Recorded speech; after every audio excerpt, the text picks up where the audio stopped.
Bonsoir, alors, je vous demanderai de vous lever debout pour un moment de réflexion.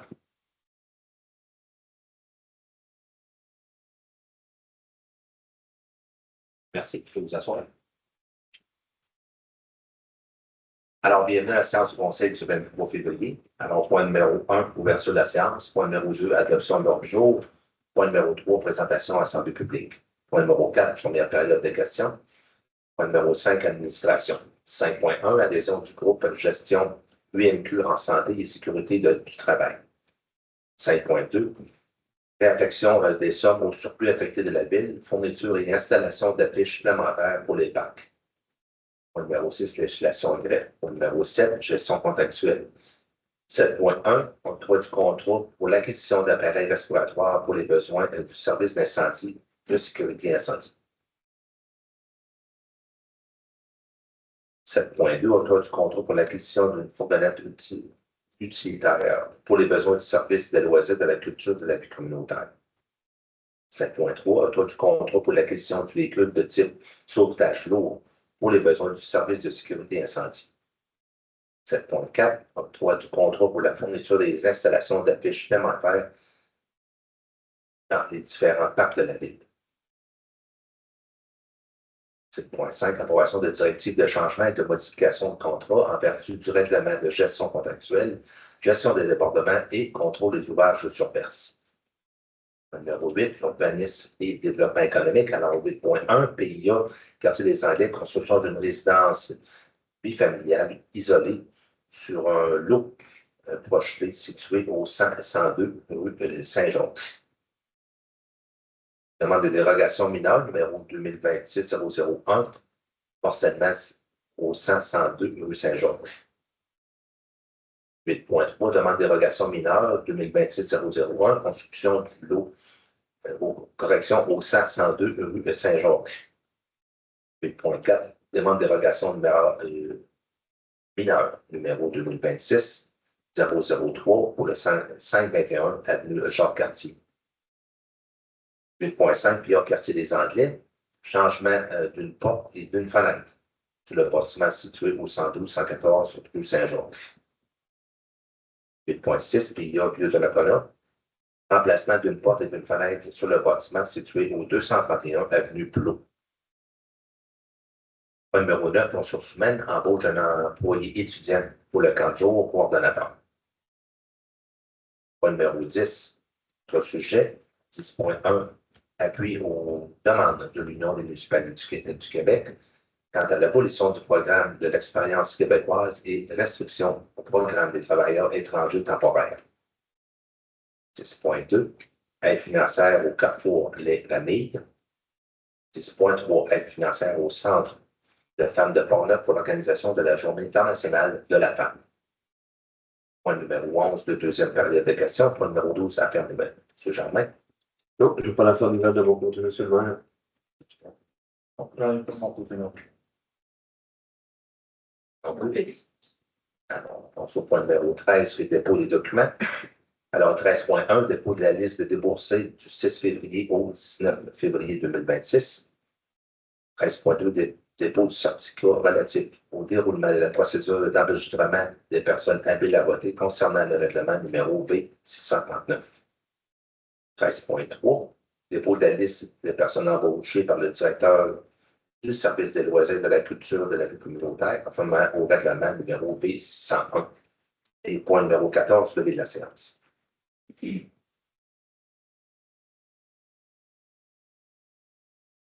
Alors, point numéro 1, ouverture de la séance, j'en besoin d'un proposeur. Je propose.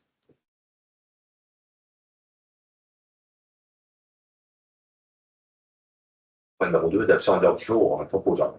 Je propose.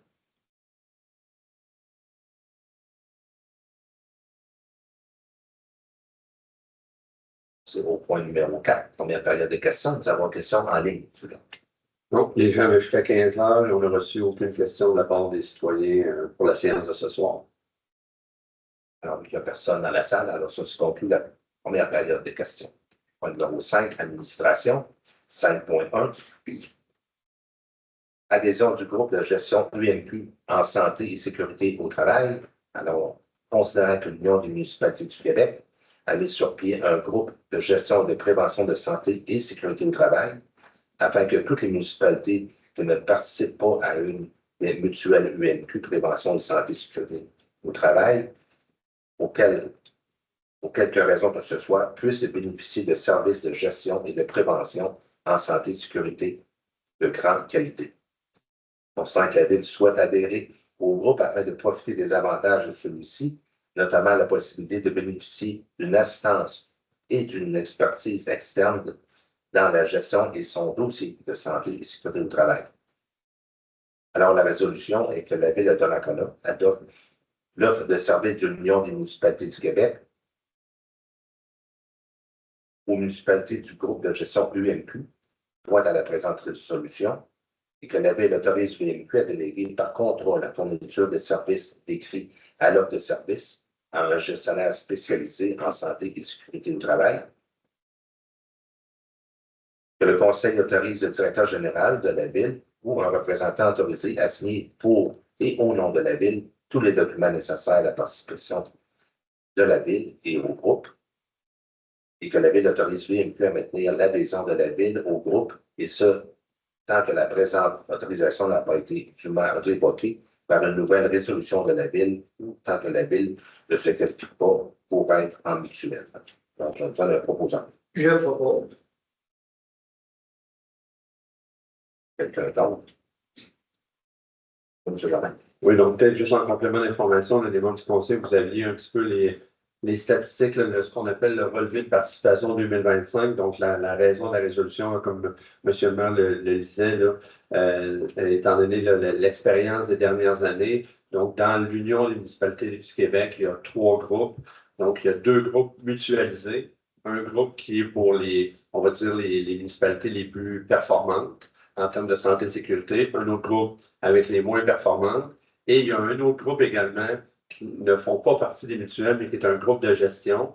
Donc, que nous, là, avec l'expérience on va dire, des 5 dernières années, là, un peu, on reculait jusqu'en 2021, là, ce qui fait en sorte que notre adhésion pour 2026, on se retrouve dans ce groupe-là. On était dans le groupe des performants, mais lorsque nos meilleures années s'éliminent parce qu'on avance, donc, exemple, l'année 2020-2019, avaient été des bonnes années, mais une fois qu'on les élimine et qu'on les remplace par des années où on était moins performant, c'est le type d'impact que ça peut avoir. Donc, on a encore des services avec la mutuelle, mais pas ce qu'on appelle un groupe de gestion, là, avec les impacts que ça peut avoir. Mais on a quand même un taux personnalisé qui est en dessous du taux de l'unité du type d'emploi qu'on est ici à la Ville de Donnacona. Alors, 5.2, réaffection d'une somme au surplus affecté de la Ville, fourniture et installation d'affiches supplémentaires pour les parcs.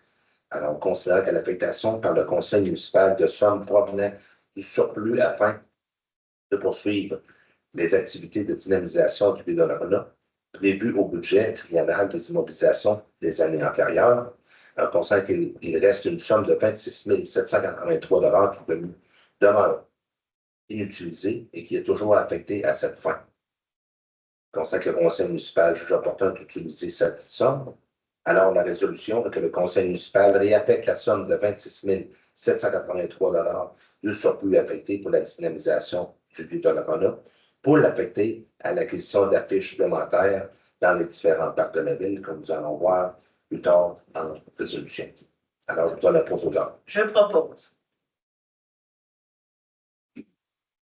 Donc, encore une fois, en guise de précision, ce n'est pas des sommes, c'est des sommes qui étaient, comme M. le maire le disait, qui étaient affectées, donc qui étaient déjà affectées, mais à un autre projet. Et là, de par cette résolution-là, c'est que les sommes là, vont être affectées pour acquérir des affiches supplémentaires là, pour que, de façon plus rapide, là, on puisse faire le changement de nos affiches identitaires là, dans les différents parcs. Donc, on ne sert pas du surplus non affecté de la Ville, c'est un surplus qui était déjà affecté, mais pour un autre projet. On va voir au point 7.4. C'est conclu le point numéro 5, point numéro 6, aucun point. Point numéro 7, gestion contractuelle. Alors 7.1, octroi du contrat pour l'acquisition d'appareils respiratoires pour les besoins du service de sécurité incendie. M. Germain.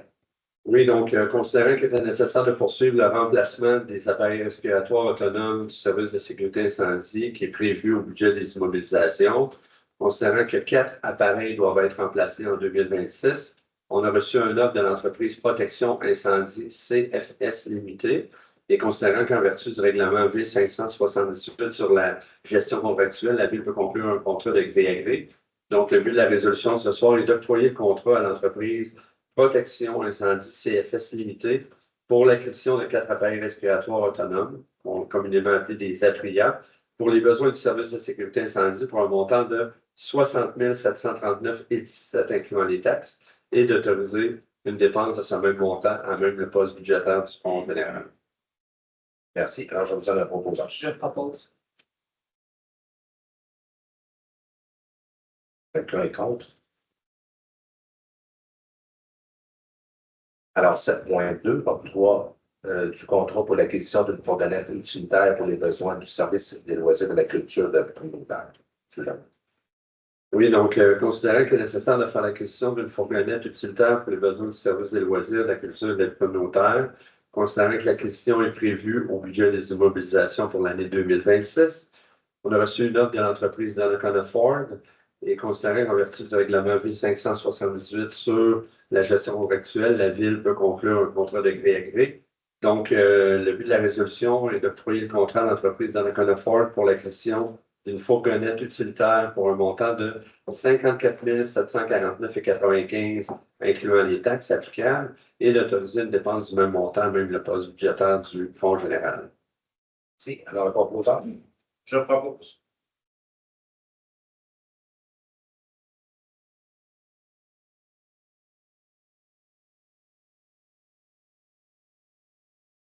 Maintenant, 7.3, octroi du contrat pour l'acquisition d'un véhicule de type sauvetage lourd pour les besoins du service de sécurité incendie. M. Bernard. Oui, considérant qu'il est nécessaire de faire l'acquisition d'un véhicule incendie de type sauvetage lourd usagé pour les besoins du service de sécurité incendie, considérant que ce projet est prévu au budget des immobilisations pour l'année 2026, considérant l'offre reçue de l'entreprise Martin Coleman Sales, considérant qu'en vertu du règlement numéro V578 sur la gestion contractuelle, la Ville peut conclure un contrat de gré à gré. En conséquence, il est résolu d'octroyer le contrat à l'entreprise Martin Coleman Sales pour l'acquisition d'un véhicule de sauvetage lourd usagé pour les besoins du service de sécurité incendie pour un montant de 146 900 $, incluant les taxes applicables, soit 136 500 $, incluant les taxes nettes, et d'autoriser cette dépense à même le poste budgétaire du Fonds général. C'est M. Bernard. Alors, je vous donne un proposant. Je propose.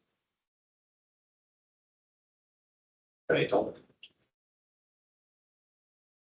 Alors, 7.4, octroi du contrat pour la fourniture et l'installation d'affiches supplémentaires dans les différents parcs de la Ville. Permet. Oui, donc, considérant la résolution numéro 2026-02-040 adoptée par le Conseil lors de la séance du 9 février dernier, par laquelle la Ville octroyait un contrat pour la fourniture et l'installation de 4 affiches d'identification dans les différents parcs de la Ville, considérant que le Conseil juge opportun d'octroyer un contrat pour la fourniture et l'installation de 3 affiches supplémentaires, considérant la réaffectation de sommes au surplus affecté pour assumer la dépense, comme on l'a mentionné tout à l'heure, considérant qu'en vertu du règlement V578 sur la gestion contractuelle, la Ville peut conclure un contrat de gré à gré.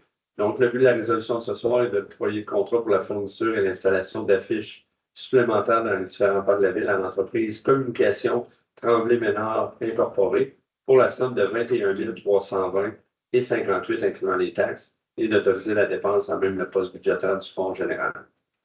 Merci. Alors, un proposant. Je propose. Quelqu'un est contre. Alors, 7.5, approbation des directives de changement et de modification de contrat en vertu du règlement de gestion contractuelle, gestion des débordements et contrôle des ouvrages de surbaisse. M. Lamé.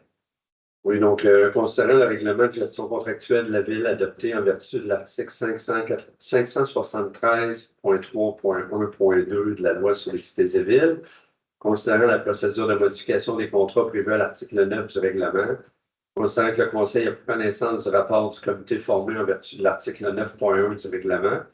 Donc, le but de la résolution est que le Conseil approuve la modification de la directive de changement, en fait, pour le contrat de gestion des débordements et contrôle des ouvrages de surverse. C'est des modifications qui sont prévues aux directives de changement DC-88 et DC-100. Les deux sommes ensemble pour ces deux directives de changement, ça a un coût impliqué de 61 438,56 incluant les taxes. Merci. Alors, un proposant? Je propose. Quelqu'un est contre?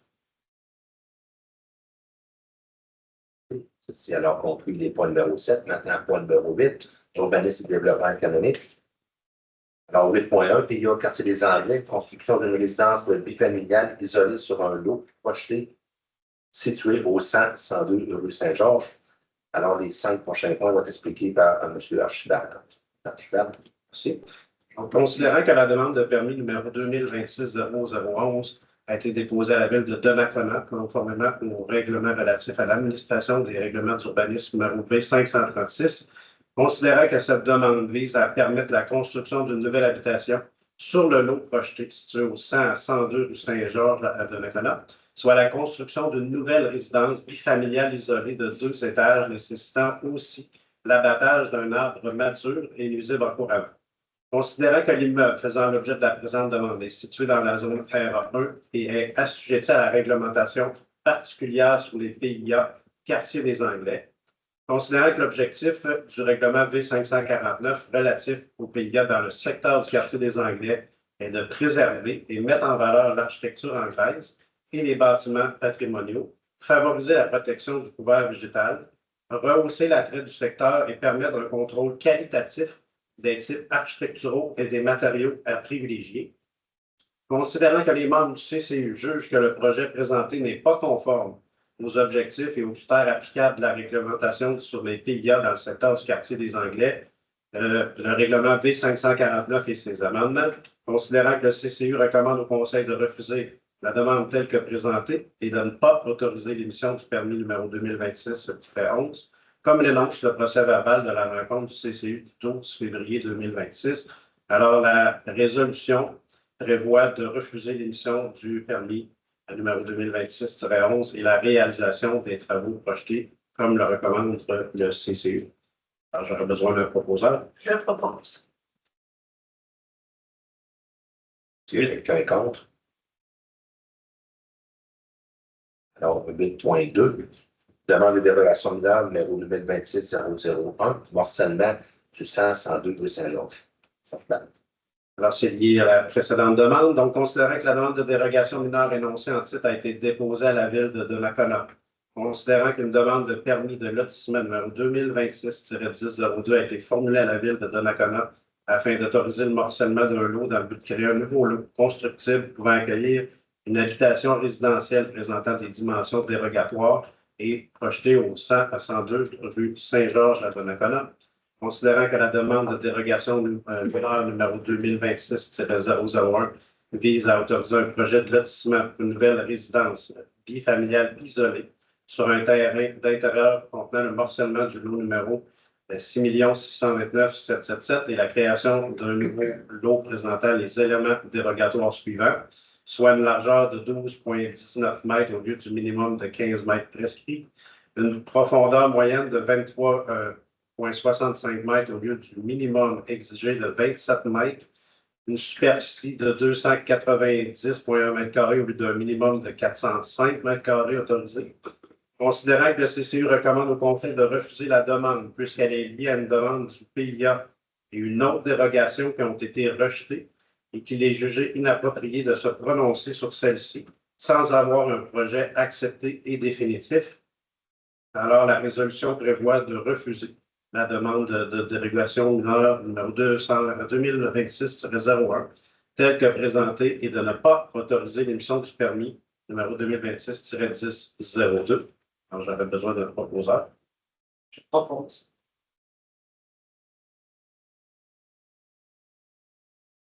Quelqu'un est contre? Alors, 8.3, dérogation mineure numéro 2026-001, construction du 102 rue Saint-Georges. Alors, considérant que la demande de dérogation mineure énoncée en titre a été déposée à la ville de Donnacona, considérant qu'une demande de permis numéro 2026-0011 a été formulée à la ville afin de permettre la construction d'un nouveau bâtiment principal résidentiel situé au 102 rue Saint-Georges à Donnacona, soit une habitation bifamiliale isolée de 2 étages, considérant que la demande de dérogation mineure numéro 2026-001 vise à autoriser divers éléments dérogatoires, soit l'implantation d'un bâtiment résidentiel familial isolé ayant une largeur de 6,10 mètres au lieu du minimum exigé de 7 mètres, une marge de recul avant de 3,10 mètres au lieu du minimum de 3,75 mètres prescrit selon la règle d'alignement des constructions et une allée d'accès d'une largeur de 2,34 mètres en un certain point au lieu du minimum de 6,5 mètres, considérant que le CCU recommande au Conseil de refuser la demande puisqu'elle est liée à une demande du PIA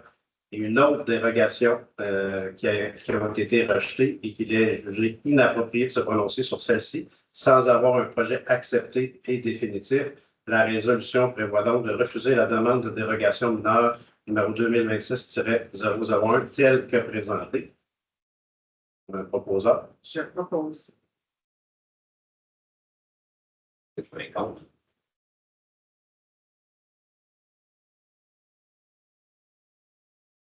.4. Demande de dérogation mineure numéro 2026-003, cette fois-ci pour le 521 avenue Jean-Cartier.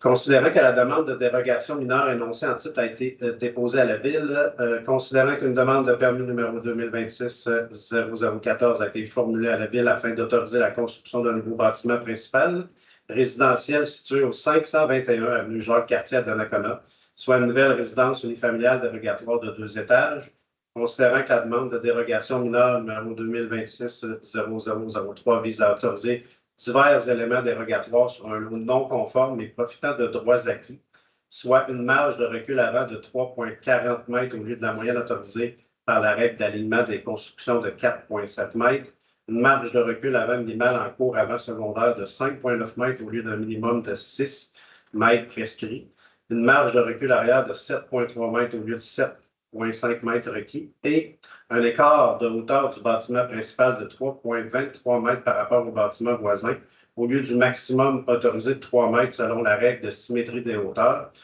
Considérant que le CCU recommande au Conseil d'approuver la demande, comme l'énonce le procès verbal de la rencontre du CCU du 12 février, la résolution prévoit de recevoir la demande de dérogation mineure numéro 2026-003 et de fixer l'Assemblée publique de consultation relative à cette demande à 19 h le 23 mars 2026. Besoin d'un proposeur. Je propose.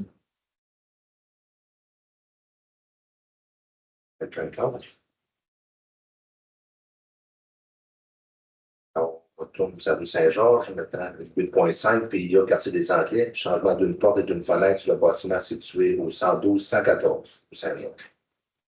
Considérant que la demande de permis numéro 2026-012 a été déposée à la Ville conformément au règlement relatif à l'administration des règlements d'urbanisme numéro V536, considérant que cette demande vise à faire effectuer des travaux de rénovation extérieure sur le bâtiment principal situé au 112 à 114 rue Saint-Georges à Donnacona, soit le remplacement d'une porte en acier recouverte de PVC blanc et d'une fenêtre abattant du même matériel au rez-de-chaussée sur la façade avant du bâtiment, identique à ceux du logement à l'étage.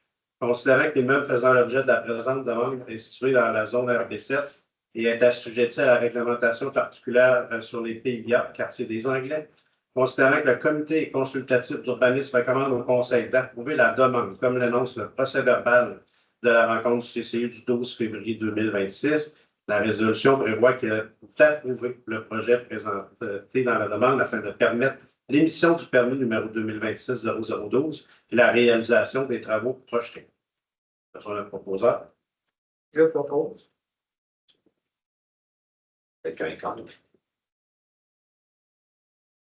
Dans 8.6, pour conclure, PIA rue de Donnacona, remplacement d'une porte et d'une fenêtre sur le bâtiment situé cette fois-ci au 231 avenue Clos. Considérant que la demande de permis numéro 2026 0009 a été déposé à la Ville conformément au règlement relatif à l'administration des règlements d'urbanisme numéro B536, considérant que cette demande vise à réaliser des travaux de rénovation extérieure sur le bâtiment principal actuellement résidentiel situé au 231 avenue Plot à Donnacona, soit le remplacement d'une porte en acier blanc et 3 fenêtres pour un modèle à guillotine blanc en PVC sur 2 façades du bâtiment dans le cadre d'un projet de rénovation planifié en plusieurs étapes. Considérant que l'immeuble faisant l'objet de la présente demande est situé dans la zone M1 et est assujetti à la réglementation particulière sur les PIA Vieux de Nakona, considérant que le CCU recommande au Conseil d'approuver la demande, comme l'énonce le procès-verbal de la rencontre du CCU du 12 février 2026, en rappelant aux requérants que le modèle de porte présenté devrait être respecté en tout point, donc un grand vitrage givré, le caisson de bas de porte ou la poignée de style camion.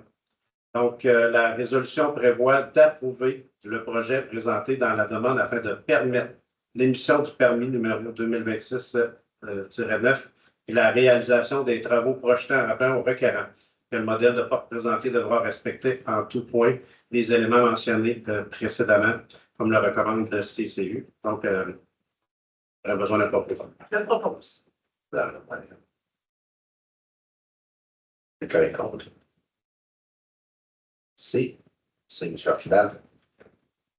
Alors, si tu conclus les points numéro 8, alors point numéro 9, ressources humaines, le point 1, embauche d'un employé étudiant pour le camp de jour coordonnateur, M. Germain.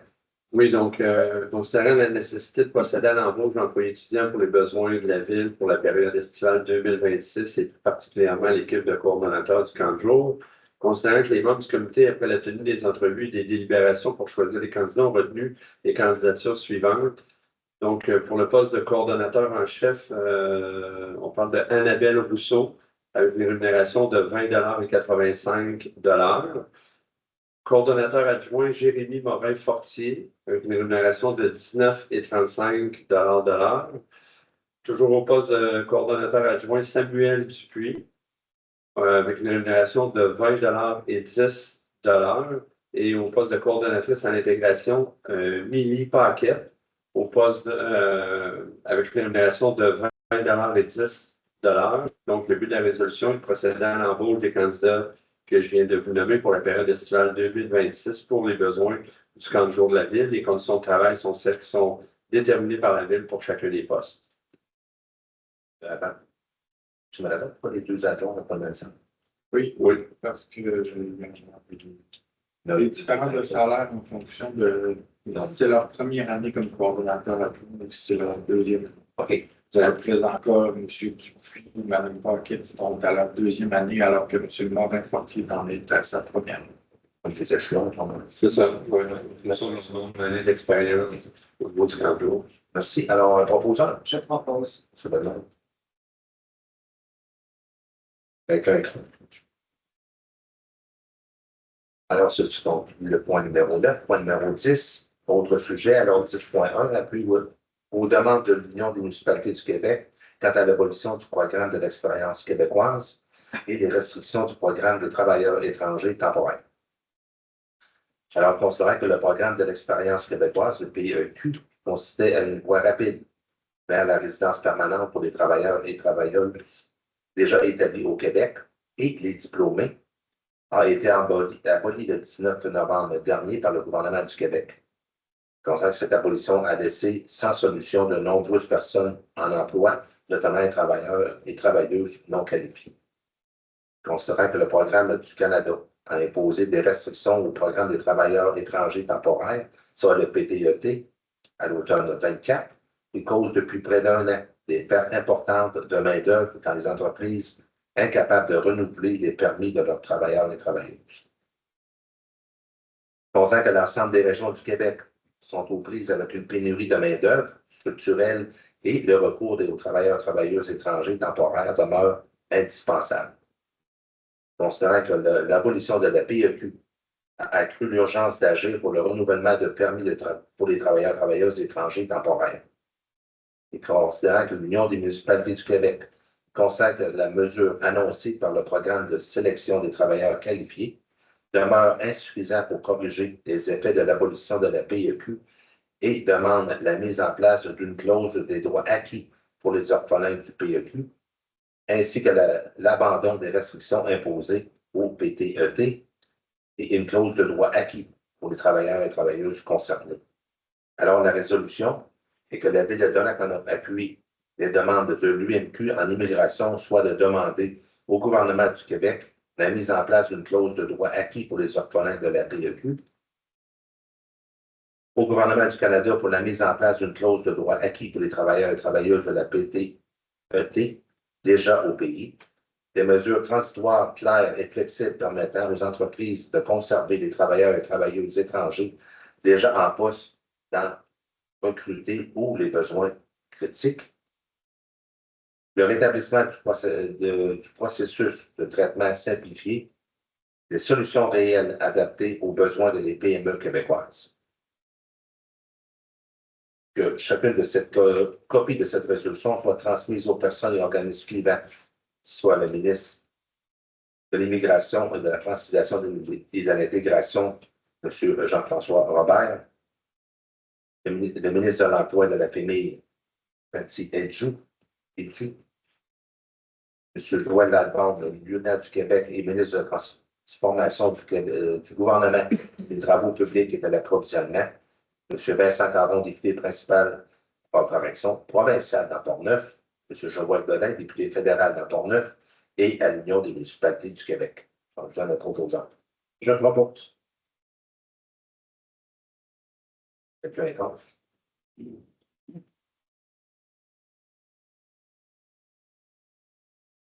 Alors, 10.2, aide financière au Carrefour Laramie.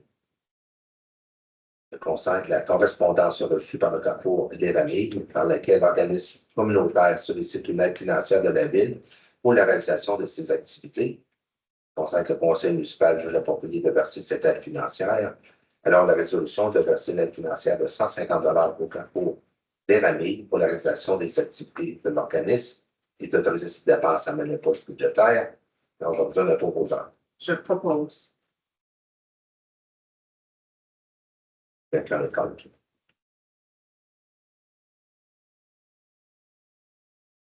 6.3, aide financière au Centre Femmes de Port-Neuf pour l'organisation de la Journée internationale de la femme. Constate la correspondance reçue du Centre Femmes de Port-Neuf pour laquelle l'organisme sollicite une aide financière de la Ville dans le cadre de l'organisation d'une activité pour la Journée internationale de la femme et le 7 mars prochain. Constate que le Conseil municipal juge approprié de verser une aide financière. Alors, la résolution de verser une aide financière de 100 $ au Centre Femmes Port-Neuf pour l'organisation d'une activité dans le cadre de la Journée internationale de la femme le 7 mars prochain à Cap Santé et d'autoriser cette dépense à mettre le poste budgétaire. Alors, ça notre proposant. Je propose. Un compte. Point numéro 11, deuxième période de questions. La personne à la salle, si tu conclus la période de questions. Pour ce point numéro 13, c'est le dépôt de documents. Alors, le dépôt de la liste des déboursés du 6 au 19 février dernier. Alors, la liste des chèques émis au montant de 47 025 $ et 24. La liste des dépôts, 568 324 et 32. La liste des prélèvements, montant de 34 202 et 47. Je conclue la liste des déboursés. 13.2, de les dépôts du certificat relatif au déroulement de la procédure d'enregistrement de personnes habiles à voter concernant le règlement numéro 639. C'est un dépôt. C'est juste un dépôt, le V639, c'est le règlement d'emploi concernant la construction du véloparique. Et c'est Et on n'avait eu aucune signature pour le registre. contraire. Maintenant, 13.3, dépôt de la liste des personnes embauchées par le directeur du service des loisirs de la culture de la vie communautaire, au règlement numéro B601.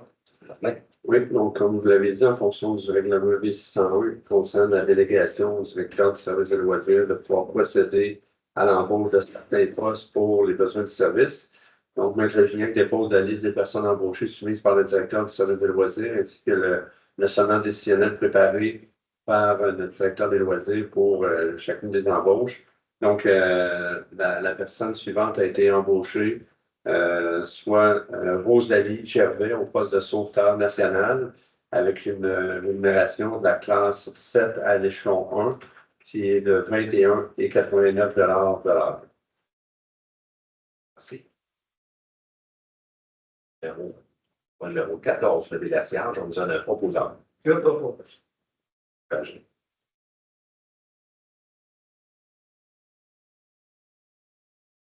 Merci. Alors, c'est conclu la séance de conseil du 23 février.